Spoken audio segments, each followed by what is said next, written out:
oftentimes you get one window of opportunity, and that window is very small. You can't say, I'll call you next week and give you this information, or I'll call you tomorrow. You have to take the time right now and give that resource, because tomorrow might be too late. Yeah. An hour from now might be too late. Yeah. And so, you really have to stop and take the time and really try to address, and also recognizing that you're not going to make everybody's life perfect and better. Substance use disorder touches all our lives, and often we feel hopeless or frustrated in our pursuit to understand how and why it happens. Welcome to APC Recovery Cafe, where we discuss the topics and trends around substance use, provide education and resources, offer recovery support, and also discuss prevention tactics, all through the stories of the people who have been there. We invite you to grab your favorite coffee or tea and join us for a variety of guests that will bring understanding, information,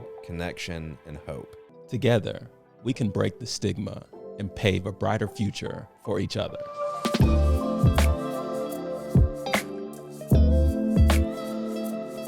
Hey everybody, welcome back into this episode of APC Recovery Cafe. My name is Art Wimberly. I'm a person grateful to be in long-term recovery and a volunteer with the Addiction Prevention Coalition. Today we're in studio with the Executive Director, my wife, Carrie. Good morning, Carrie. Good morning. Yeah. Carrie, so tell us a little bit about our guest today. Introduce for us. Yes, very excited. Always excited to have staff members come in from APC. So today we have Shawn Windham. Shawn is one of our, might be our most recent. Allison came after you, didn't she? Right. Yes. So how long have you been at APC? Since April. Since April. And Shawn joined us from California, which was interesting because the job that he took, Edward's job, Edward moved to California. Yeah, that's true. So we had quite the swap going on. But Shawn is a retired law enforcement officer, and he's now an APC prevention specialist. So welcome, Shawn. We're so glad you're here. Thank you. So first of all, let's start with our beverage of choice here. You asked for a black coffee, which we have to say goes quite, well with the law enforcement history. I mean, that's kind of what we stereotype policemen with drinking black coffee. So you've never ventured into the cream and sugar, or you've gone back to the black. What's your history with the black coffee? Well, it's mostly black coffee. Every once in a while, I'll go crazy and get like a mocha. But yeah, black coffee is mine. Wow, living on the edge. Yeah, living on the edge. But yeah, I'm pretty predictable. I can't quite fit it in an IV bag yet. I have to figure that out. But, enjoy your coffee. Yes, I do. Caffeine doesn't keep you up. I mean, can you do caffeine in the afternoon? Oh yes, I've been known to drink coffee like 30 minutes before I go to bed. Wow. Oh, good for you. Congratulations. I can't do that. It didn't help when I was in law enforcement trying to stay awake for those, long graveyard shifts, but, But you can just lay down and go to sleep. Oh, yeah. Yes. Okay, so today what we love to do, and I don't even know your whole story, so I'm really looking forward to this conversation, but, Art always starts out by saying, I'm sure, when you were young, you did not say, hey, I want to be working at a substance use disorder nonprofit when I grow up. So want to explore your journey of how you got here, and what you're passionate about, and what has really driven that passion from your past. So born and raised in? So I was born, mostly in Vaccaville, California, which is kind of near Sacramento. So it's kind of a central California, basically. I was spent pretty much my whole life there. I decided that I wanted to get into law enforcement kind of almost by accident. I originally wanted to get into law, but it was practicing law as an attorney. Okay. That was my initial goal. So that came young? I mean, that was... Yeah, I was probably, 13, 14. Wow. Somewhere in there when I decided that's the route I wanted to go. Yeah. And anybody in your family, I mean, where do you know where that came from? Watching, detective shows? I guess it did. I'm not really sure where it came from. It's just one of those things that interested me. And I kind of took a roundabout path to end up in law enforcement, but that was my initial interest. And after a little rebellious period, I ended up taking some college classes, some criminal justice classes. And I'll never forget it. There was a female sergeant from a Pittsburgh, California police department that taught, I think it was Intro to Criminal Justice. And when I took that class, she was just incredible, describing the job to the point of just, at that point, I think is where the passion started. Wow. So the one thing that being an attorney or practicing law and being in law enforcement can have in common would be the sense of justice or restoring justice or keeping justice, right? So do you think that was a big element of it for you in one way or the other? Yeah, I think, it's always a cliche when you ask people why they want to get in law enforcement, the oral board question, when you do the interview, why do you want to be in law enforcement? Mm-hmm. And people always say, well, I want to help people. But there is truth to that. You get into to want to try to make a difference and to try to help people that need your help. So whether it's, if practicing law or whether it's in law enforcement, I think that's, for me, that was always kind of the motivating. I just felt like for me, law enforcement was a way that I could be a little bit more on the front lines of really helping and trying to intervene when people needed it. Yeah. That was an exciting aspect of it to me. And really everything I've done, including being here, really I think is to that end. That's always been kind of my motivating factor, because to me, anybody can go out and just work a job. To me, it's are you doing something to make a difference? Are you doing something that's meaningful, that's impactful? And so for me, that's a really important aspect. So walk us through your career. So were you always in the same place? Were you in the same division? So, I can't even talk about law enforcement. So because I've heard you talk about many of the things, the programs that you got involved with. So walk us through that a little bit, how that kind of came to be and how you found your interest as being part of that. Sure. So, like I said, I was taking classes and decided I really wanted to get in law enforcement. I didn't know much about it at the time. I just knew that it was, didn't know how to get into it or anything. And I think I was 18 at that point, and which, you have to be 21 in California to be a law enforcement officer. So I kind of just by happenstance walked into the Concord Police Department, which was about 45 minutes from where I was living, but it was where I was taking classes. And I said, hey, I know I want to be in law enforcement. I don't know. I want to just be around it. Do you have any volunteer opportunities? And I walked in, ironically enough, during lunch. And the only person was these glass doors that ended up being administration. I didn't know that at the time. I knew nothing about really anything at that point. And they said, well, go in there. And there was this one gentleman in there, and I knew he was somebody important. I didn't know at the time who he was. But I told my story. I said, listen, I really want to get in law enforcement. I'm just looking for some opportunity, whatever it is. And so he told me about a police intern program they had. Well, it turned out I was talking to the chief of police. I didn't know that at the time. And I think that helped me quite a bit because I ended up getting hired through the process.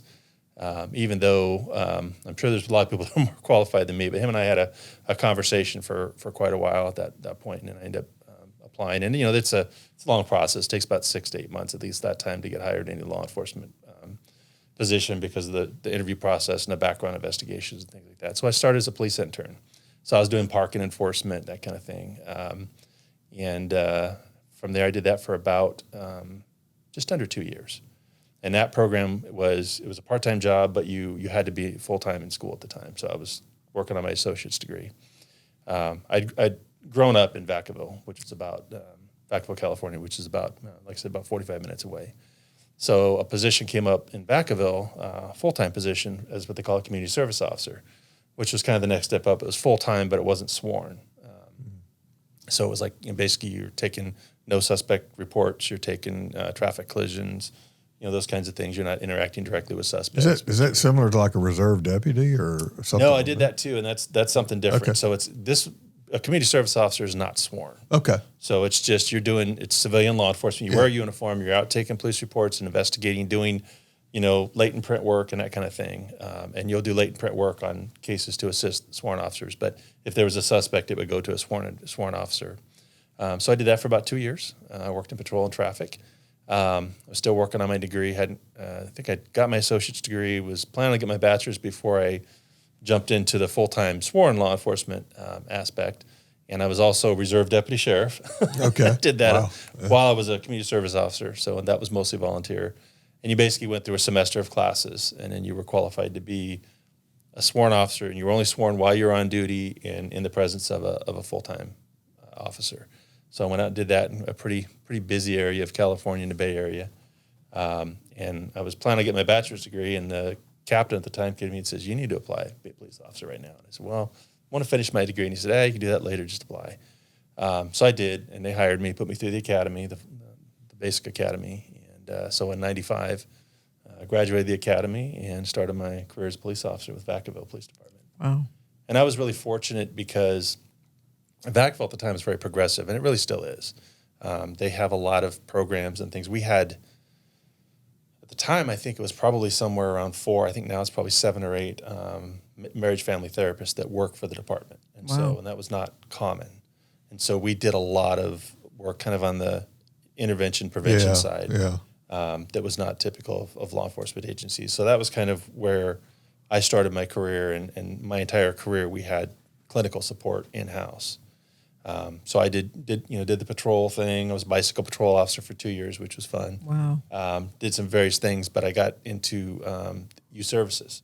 So I was basically a campus police officer, but at the time, there was 2 types of campus police officers. They had the ones that were just in uniform that did security, and then there was what they call a diversion officer, which is what I started doing.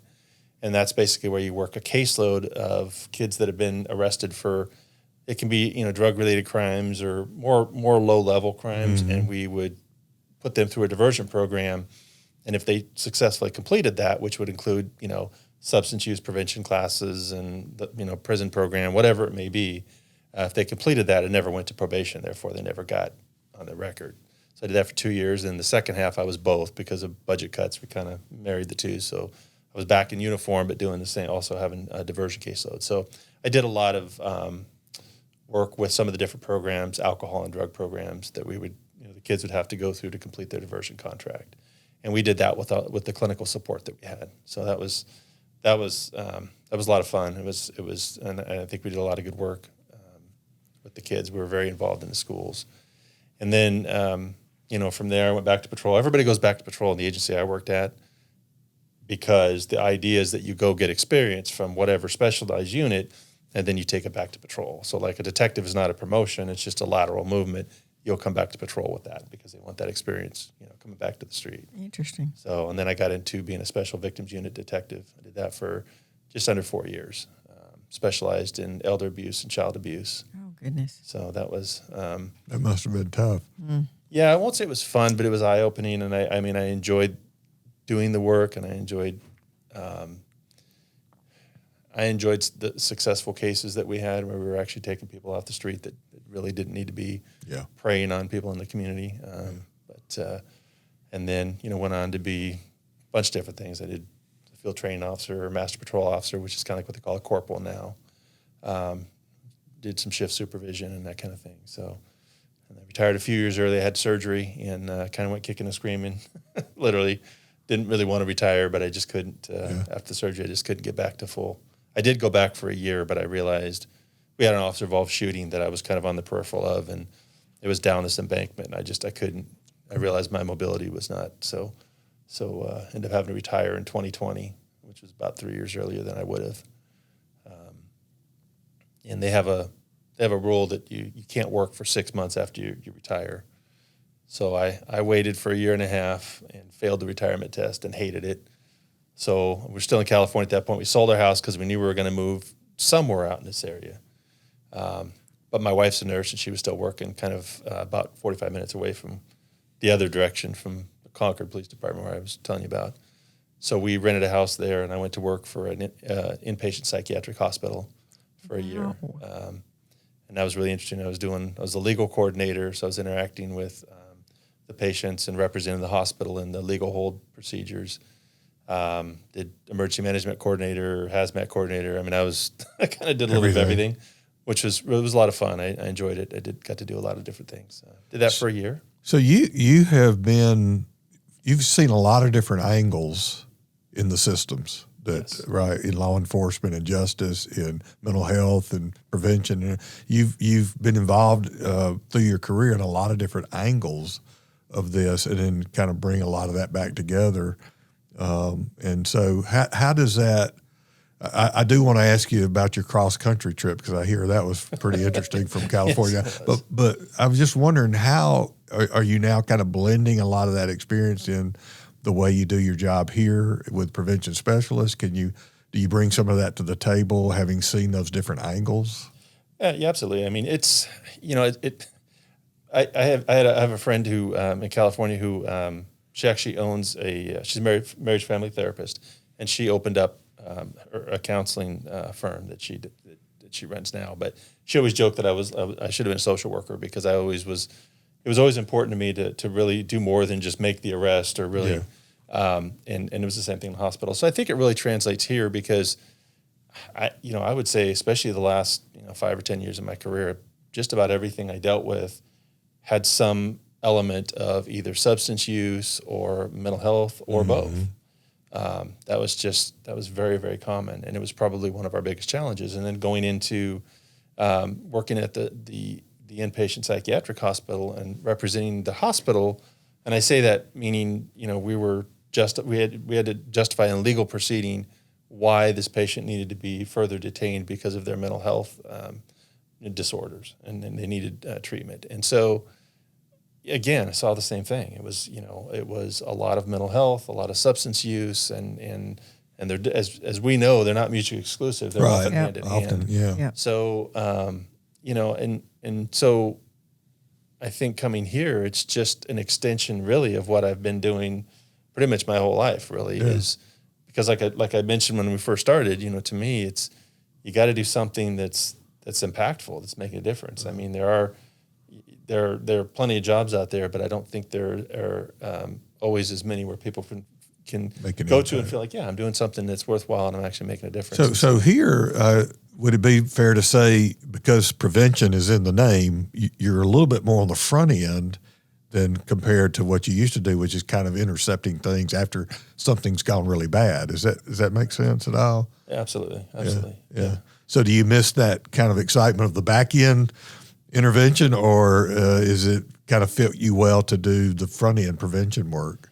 Well, I miss the excitement of what I used to do. I think once you get into law enforcement, if you either love it or hate it, there's no middle ground. But I think you do miss that. But to me, prevention is, really, I think that's always the goal. In law enforcement, you're responding to something that's happened.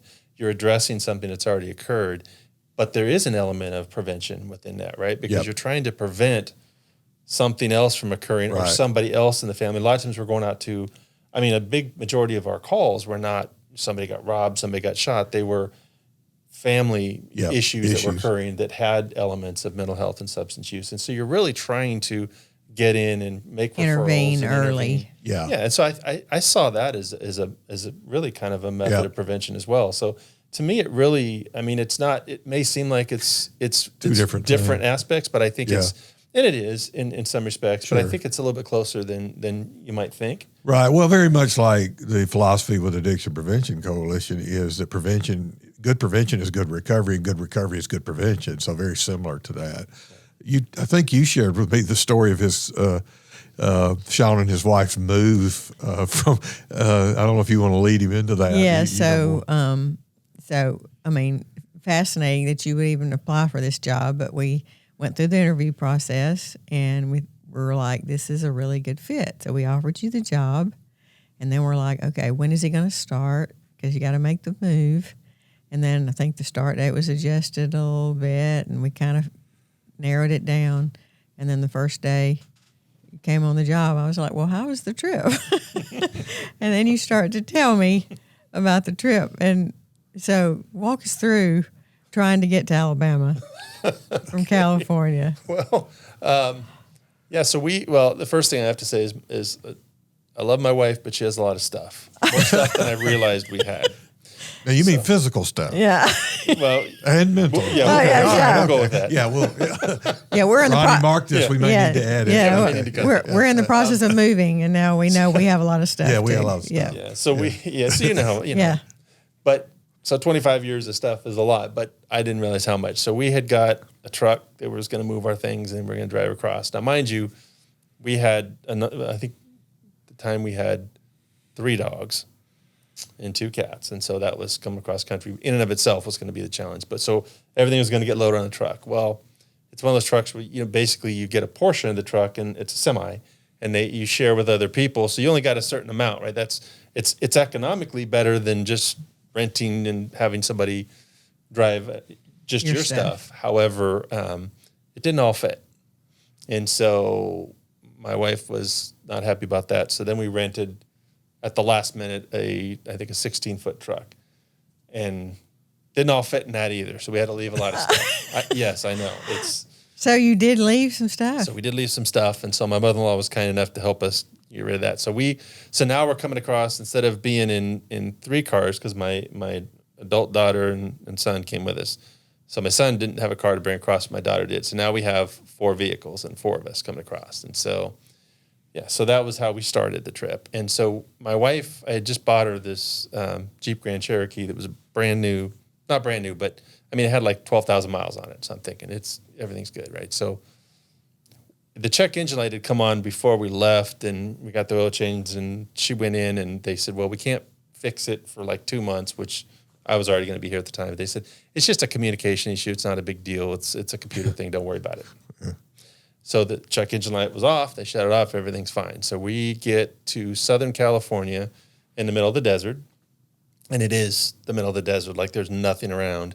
Check engine light comes on the car that my son's driving. And it starts like surging, and that's like not even safe to drive.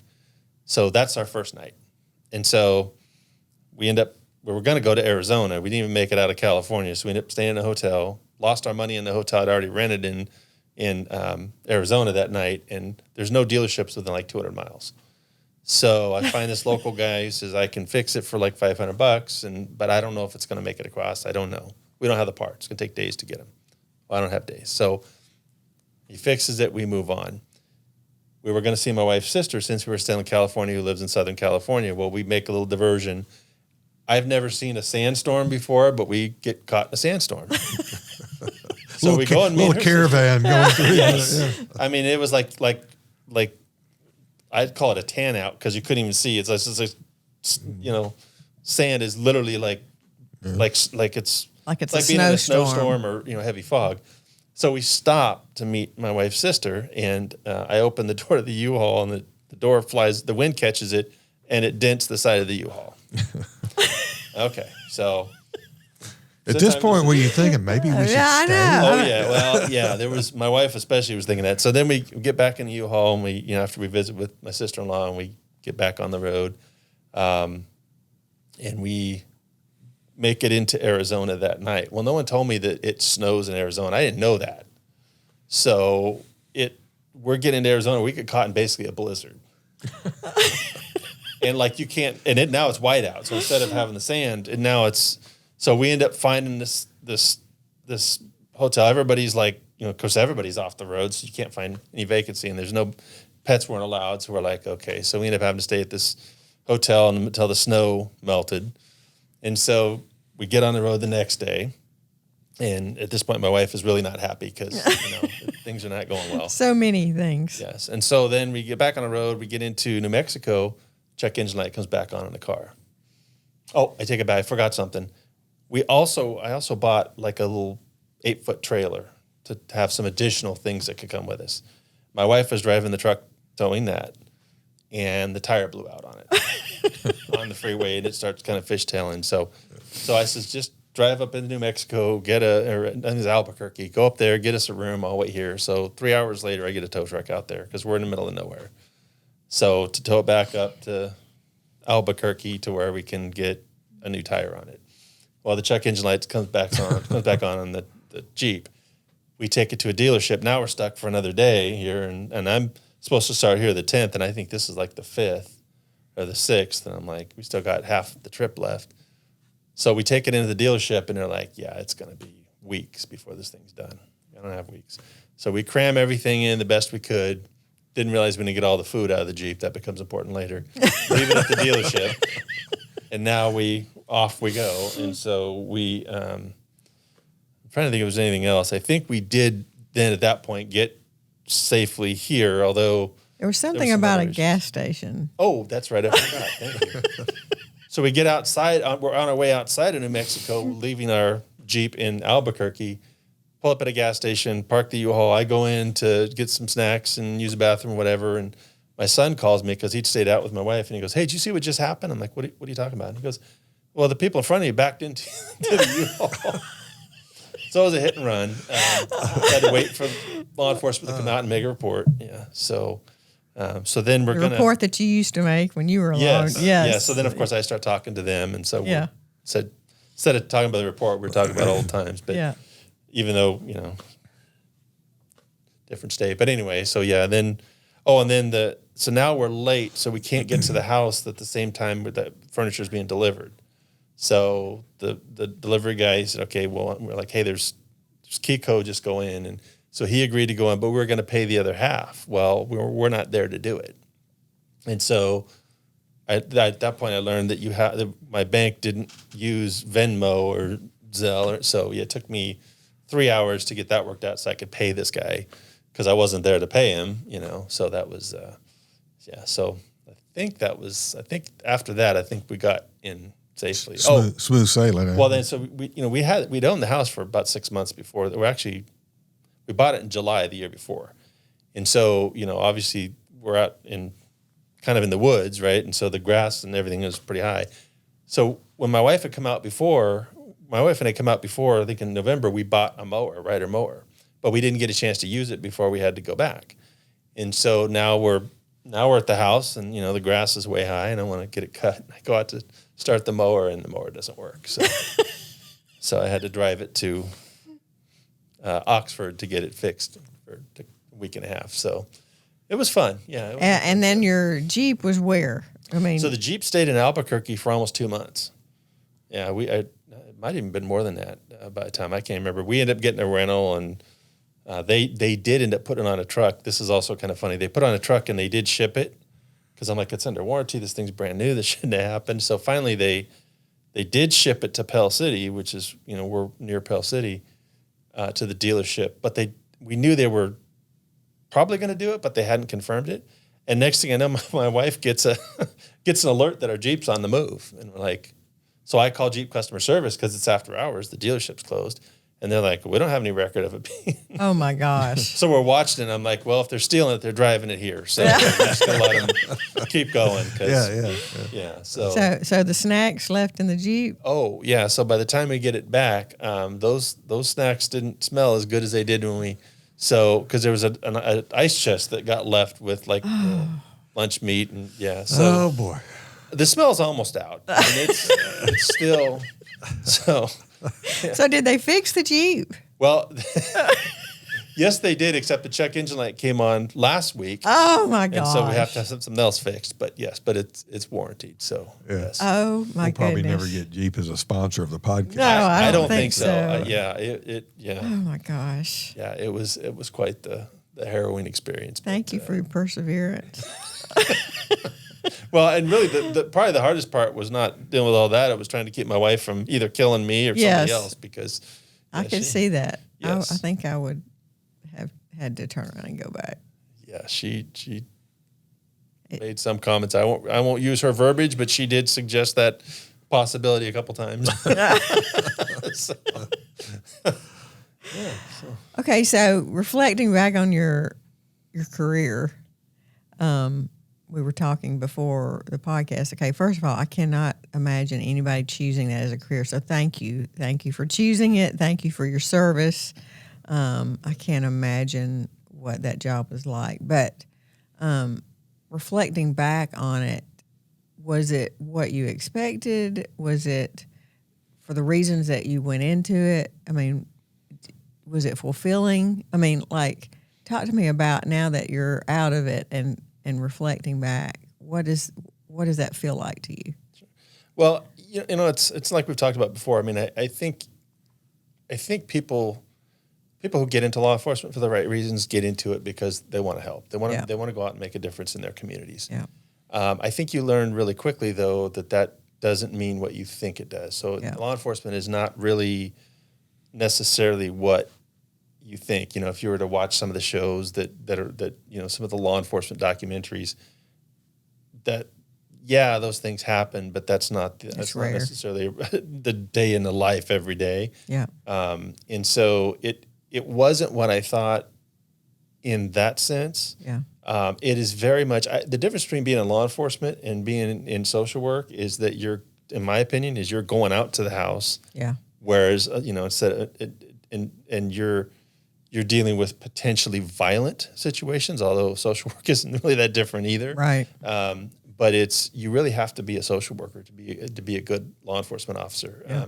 And I don't think people realize that. And I don't think you realize that until you get into it and you realize that you're dealing with a lot of societal issues. You're dealing with, like we talked about before, a lot of substance use and mental health and things that it's not just two people fighting and, okay, I'm going to arrest this person, take him to jail. That's such a small part of what it really is about. Yeah. It really is about. Yeah, there's usually something pretty systemic that's been going on for a while by the time you get there. Yes. Yeah. And you'll find the repeat customers, right? You're going to be going out. And so really in the agency I worked for, like I said, it was very progressive. We had a lot of clinical support. You had some resources that did. not all it agencies wasn't have. a lot more than other places had, but there was an expectation that you're going to go out and actually address the problem and try to solve the problem, not just go out and put a Band-Aid on it, which I think, in the old days when I first started, I think that was more of what law enforcement did only because they didn't have the ability. Yeah. But I think, the agency I worked for was a little bit ahead of its time. And I think now that is the expectation too, is that you're going to go out and you're going to try to actually solve it, not just go out and put a Band-Aid on it, wait till the next shift goes out there and has to deal with the same thing. So that part of it isn't really what you expect. But it's fulfilling, but it's also very heartbreaking and frustrating. Yeah. Because you see people that need help. You see people and sometimes there just isn't the resources. Right. Some of the homeless issues we dealt with. I mean, in Yes. California, homelessness is just, it's off the charts, and there isn't a place. Well, and sometimes, in local situations, probably unfairly, we expect the law enforcement people to correct some of what sometimes turn out to be bad policy decisions. Right. Yeah. And I'm sure you've seen that probably. Oh, yeah, and that was part of the issue, like with the homeless issue. I mean, it was so out of control in the sense that you had so many people that were in the community that didn't have a place to live, but they were also dealing with mental health and substance use, which was causing violent interactions oftentimes between them and people in the community, and of course the community reacting to that.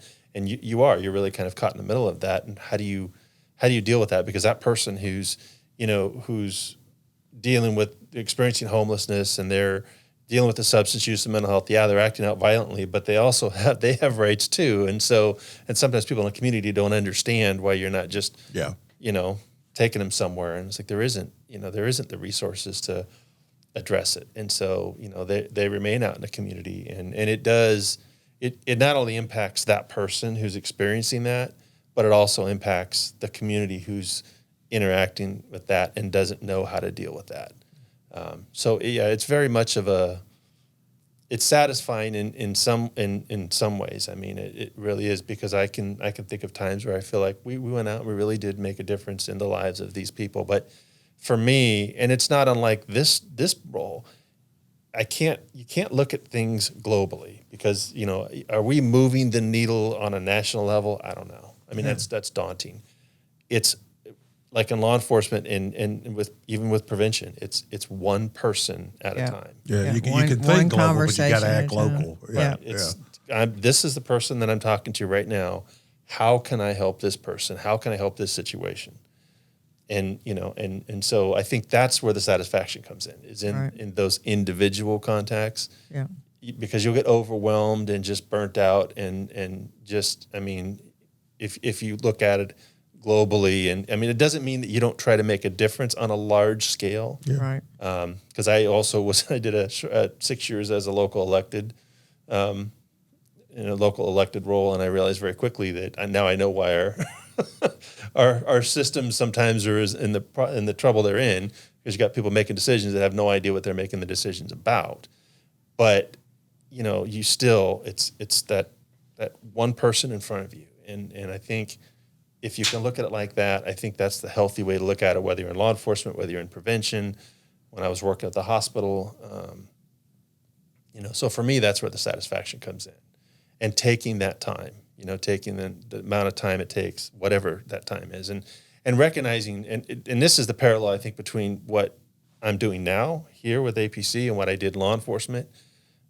Is oftentimes you get one window of opportunity, and that window is very small. You can't say, I'll call you next week and give you this information, or I'll call you tomorrow. You have to take the time right now and give that resource, because tomorrow might be too late. Yeah. An hour from now might be too late. Yeah. And so, you really have to stop and take the time and really try to address, and also recognizing that you're not going to make everybody's life perfect and better. Yeah. Yeah, I think even recently, I remember we had an interface where you had been tabling somewhere and presenting and I think one individual asked about, needing maybe some family support, and that got passed back really quickly from you. And I think as a volunteer, I ended up making the interface to say, here's the resource if you want to use it, which is not what you really deal with. You're not in the family support group, but that opportunity to be there talking about prevention strategies or whatever, that one individual said, I've got this need, and you were able to connect them to something. Yeah. Well, I believe it was that same individual that had a son who was struggling with addiction, and asked for some resources, for some recovery resources for the son. I was able to provide that to him, and his son got in the next day. The next time I saw him, he said, "Hey, I got my son in." And, Oh, wow. now I haven't talked to him since. Right, so I don't know right, that, right. But that's That's what I mean by satisfying. taking the minute to take the time it takes, however long that is, because if I had said I'll call you back next week, I don't know. Right. Maybe Yeah. So. I think that's the parallel. I think, and that's where the satisfaction comes in, is recognizing that you're going to lose some, in the sense that you're not going to fix every situation. You're not going to help every person, not because you don't want to, but because there's lack of resources, or sometimes they're just not ready to. Right. There's also help. that human decision factor too. Exactly. Yeah. But there's going to be times when you're going to be able to make a difference, and you have to really kind of hold on to those and take those as the motivation to go to the next thing. Yeah. So, Kerry, maybe talk to a little bit about prevention specialist and the geographic areas, and kind of a little bit about the strategy behind that. Maybe draw out from Shawn about that. Yep. So Shawn is over Blount and St. Clair counties, which are we're a certified prevention provider by Alabama Department of Mental Health, and so we provide services. They divide the state up into blocks, and so one of the blocks is Jefferson, Blount, St. Clair. So also as part of that, you based on key informant interviews and the demographics of those areas, you come up with a prevention strategy. And so the prevention strategies that we're doing in Blount and St. Clair, you could talk about this too. I'm talking for you, but really revolve around several initiatives. One is mental health first aid that we're providing, student prevention programs that we provide here in Jefferson County, meeting in high schools, and then drug take back, and that's kind of a when we were tabling, and Shawn does a lot of tabling, bless his heart. That's part of getting into counties that we do not reside in. One of the ways that we do that is trying to be at all the community events, introducing the services that we offer, offering education, but also on a local level, I think the library. Where do you table? The library and the library, municipal complex, those are probably the biggest ones. I also go into the senior centers at times, which is kind of a passion of mine, because like I said, I used to do elder independent adult abuse cases, and so those are very near and dear to my heart. But those are probably the most common. Then, of course, we table at events, special events in the community.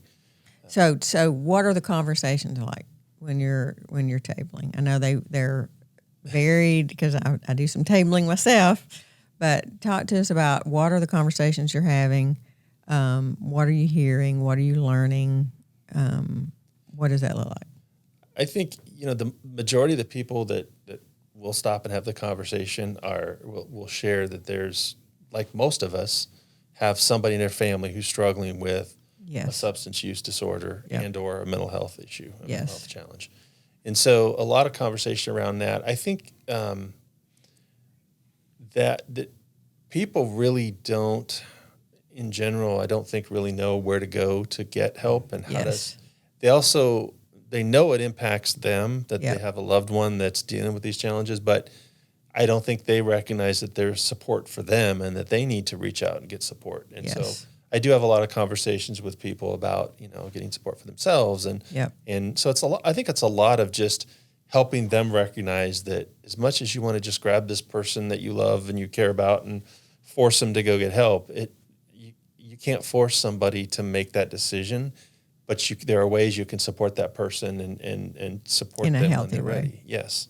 And also support yourself in that process. So a lot of it's community education and then connection to resources. It is, yes. Yeah. And the other part too, a big part of what I do when I table is kind of goes on with the drug take back is the safe medication storage and disposal. Yeah, so talk to us about that because, we have doTERRA bags at every table and when we're tabling all over the place and people walk up and say, what is this, and why do you care, So what are we talking to people about and why do we care?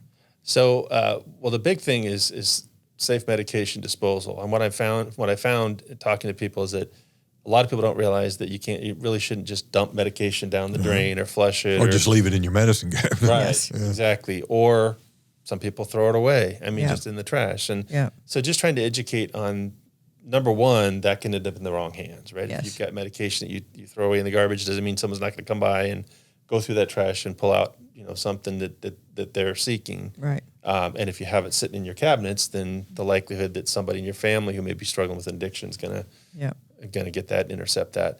But also that, the impact it has on the environment. I think it's something we don't realize that when you're flushing medications and you're pouring them down a sink, there's an environmental impact in the water supply. So just trying to educate people on that. Yeah. And people don't realize that, that there's options. Like there isn't as many options for, medication drop boxes, but there are some. But people, a lot of times, especially in these communities in Blount and St. Clair, there's a lot of places that are pretty rural and way out there. And so it's not very convenient. So the doTERRA bags are a great way for them to just take the medication, put it in the bag, they add some warm water, seal it up, shake it up, and now it's safe to dispose of in the trash. It doesn't have the environmental impact. It's not going to end up in the wrong hands. And so that for me is a really big aspect, is just trying to educate people on, number one, that those exist and getting them to use them and to safely dispose of the medication.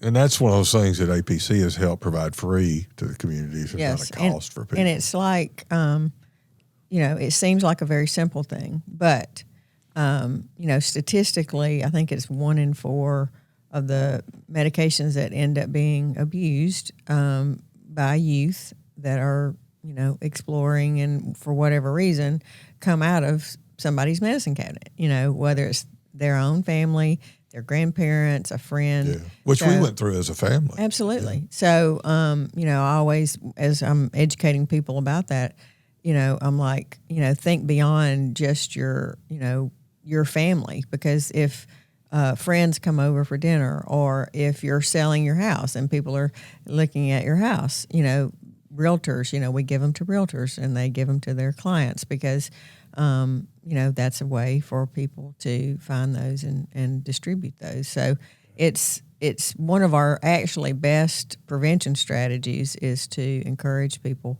to clean out their medicine cabinets.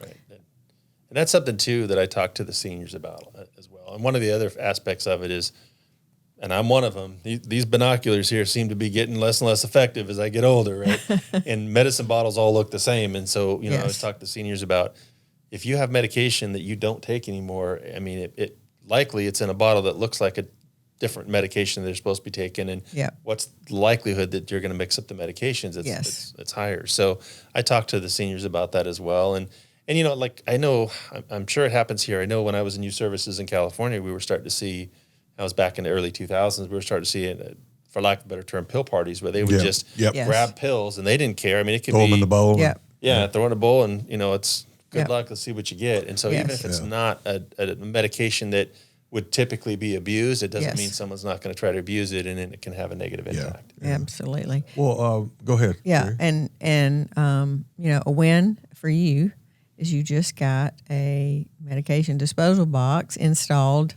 Where? Yes, it's at J&M Pharmacy in Blount County in Aniana. So that was a tremendous amount of work. We want to thank them for partnering. Yes. With us. Yeah. To get that set up for that community. So thanks for all your hard work on that. And, you know, and what you're describing is almost like that same mundaneness you talked about police work that doesn't seem very exciting, but is actually making inroads in some way as well.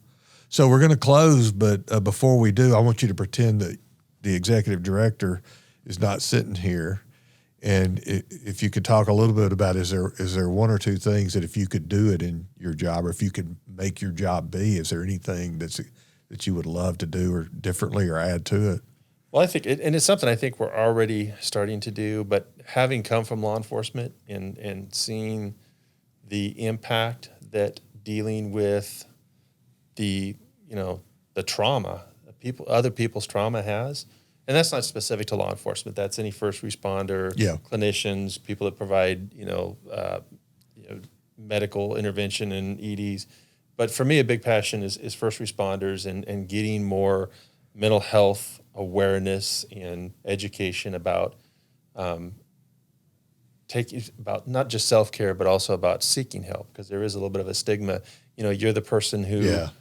This is who people call when I'm 911. I'm the person they call when they need help.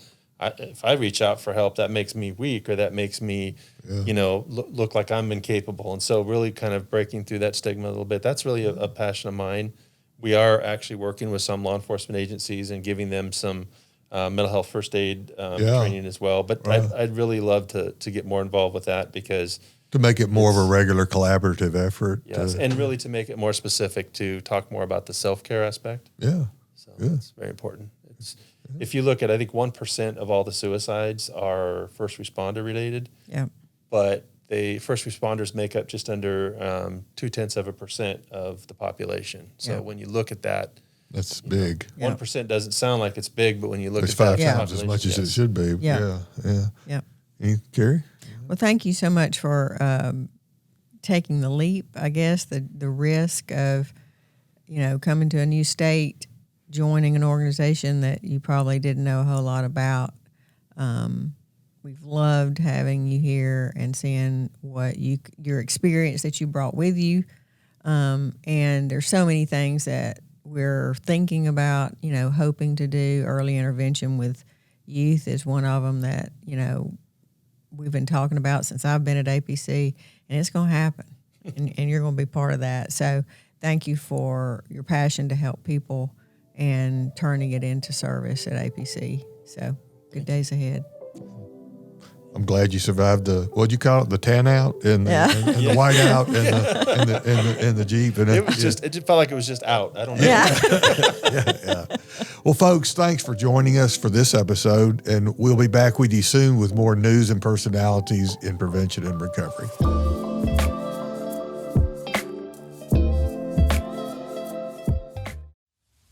One of the things that APC is known for is being a connector, because we're stronger together.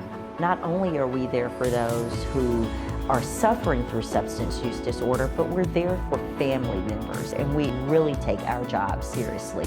We all have personal reason why we're in this field. We're changing people's lives one community at a time.